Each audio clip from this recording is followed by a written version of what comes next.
Another year bites the dust. The confetti's still swirling. Your head's still ringing.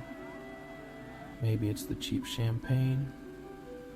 Maybe it's the amateur DJ's playlist.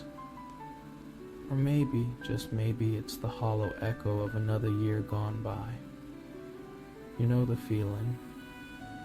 The one that hits you right after the ball drops. After the noise dies down. After the glitter settles. That nagging sense that all the noise, all the sparkle couldn't quite drown out the yearning for something more. We've all been there. We spend the weeks leading up to New Year's Eve in a frenzy, planning the perfect party, finding the perfect outfit, anything to avoid facing that quiet voice inside, the one whispering about unfulfilled resolutions, missed opportunities, and the nagging feeling that we're not quite where we should be. But here's the thing about glitter. It's messy. It gets everywhere, and it's impossible to get rid of.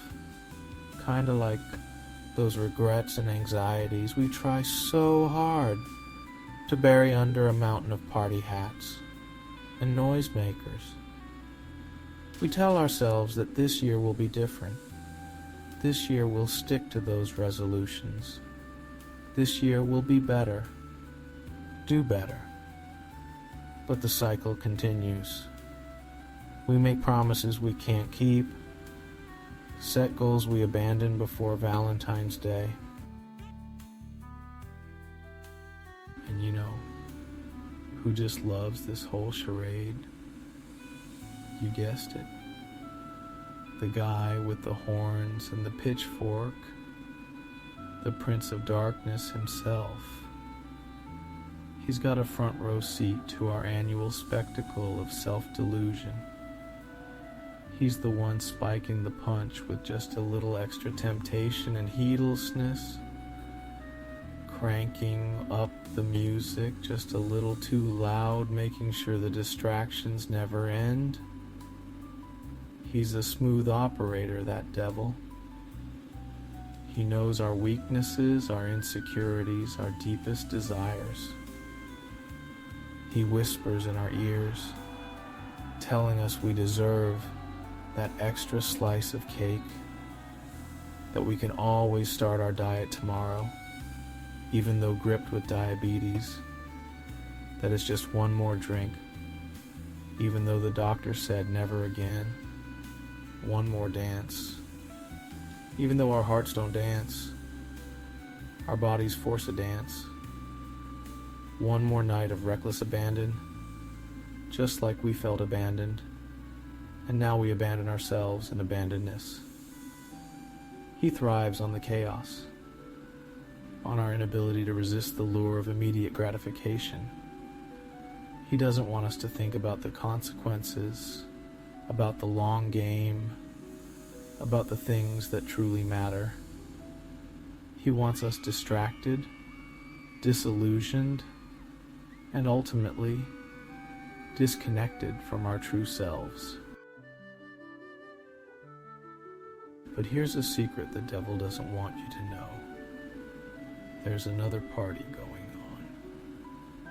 A much, much larger one. With real lights and real thundering bass.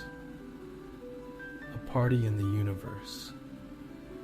A party and a banquet that puts all parties to shame.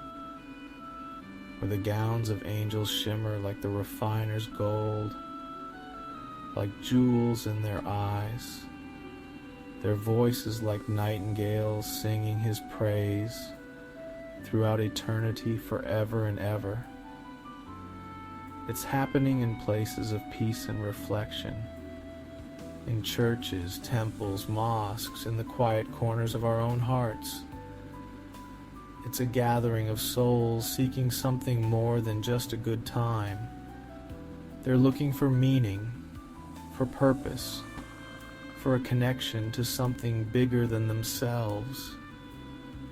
They're searching for redemption, for forgiveness, for a way to start anew. The devil wants you to believe that you're not worthy of this kind of redemption. He'll remind you of your mistakes, your regrets, your failures. He'll try to convince you that you're not good enough, that you've messed up too many times, that you're beyond saving. Don't listen to him. He's wrong. God doesn't deal in glitter and noisemakers. His love is quieter, but the most obvious, most profound. It's the kind of love that welcomes us with open arms, no matter what we've done, no matter how many times we have stumbled. He doesn't care about the resolutions we break or the promises we fail to keep. He cares about our hearts. So this New Year's, why not ditch the devil's after party and seek out that quieter celebration? You don't need a new outfit or a fancy drink. You don't need to rub your uglies together to feel beautiful. You don't need to get laid with a fantasy person or even that special kiss on the top of a building in the rain.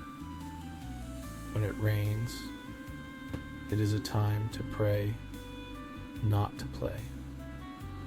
As long as you kiss the holy books before you go to bed, as well as your mother's hand, as well as your father's hand, as well as your ancestors' hands, by keeping their legacy alive within you, their sacrifices within you, the continuation of the light within you. That is a righteous year well spent, even if realized at the last moments. Before the clock strikes 12, it is a victory, a whole year, well spent evenly. Or oddly, even if ungodly, if we just realized at least at the last second is good enough. A gift opened in the nick of time is good enough. A happy and prosperous new year, crafted by the Creator himself for us, so that we may be close to him. Another year, another chance. He will always give chances.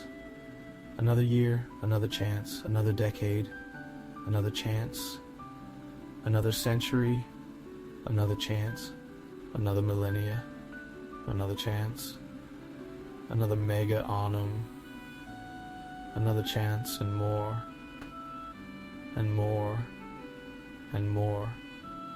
It's all the same to him. We are stuck in these years like a cassette tape in a VCR. We can only rewind our thoughts to haunt us further and never get to the happy ending of the movie.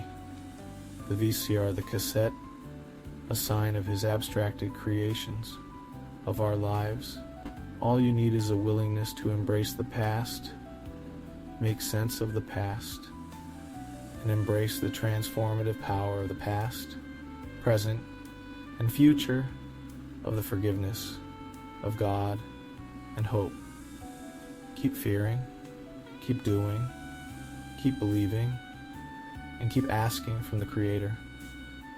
Walk into the new year with a clean slate, a grateful heart, and the knowledge that you are loved, you are worthy, and you are capable of stepping into the light.